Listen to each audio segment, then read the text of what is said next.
Direction Madagascar pour évoquer un des mouvements anticoloniaux les plus violents. C'était il y a 79 ans, jour pour jour, l'insurrection malgache du 29 mars 1947. Cette nuit-là, des paysans malgaches attaquent des casernes et tuent des colons français. Derrière, la violente répression de l'armée durera près de 2 ans et causera la mort de milliers d'insurgés. Madagascar n'obtiendra son indépendance que 13 ans plus tard. En tout cas, sur place, cette date du 29 mars est fériée et commémorée chaque année. 29 mars 1947, une date à retenir, c'est le choix de la rédaction avec ce soir à Antananarive, Gaël Borgia, Nambin Dzaodzar et Unzaf Nouf. On les appelle Maherfou ou cœur vaillant. Ces 6 personnes font partie des rares vétérans encore en vie.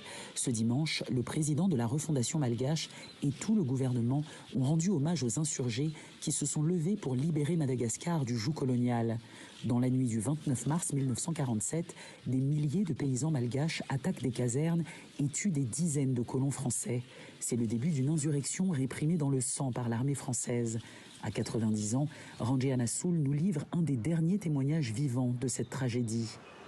C'est comme si je revivais cette sensation d'inquiétude en repensant à la lutte de cette époque. C'était difficile. À l'époque, on pensait qu'on pouvait mourir à n'importe quel moment.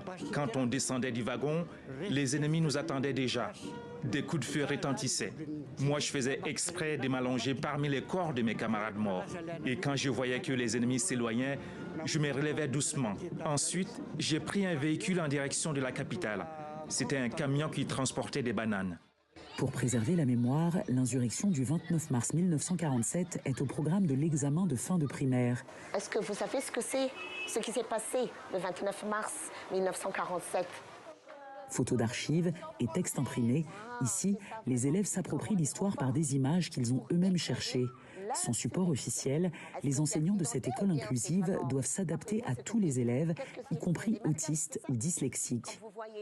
Mais on n'a pas de manuel d'histoire homologué par le ministère de l'Éducation nationale qui soit le même pour tous. Donc nous, on le traite sous forme d'exposé pour que ça soit accessible à des enfants de 10-11 ans. Il y a un gros risque de disparition de la mémoire. La plupart des Malgaches, ils ne vont pas au-delà du CEPE. Le 29 mars, par exemple, on apprend 2-3 lignes en fin de primaire. Si on ne réactive pas la mémoire après, ça s'oublie.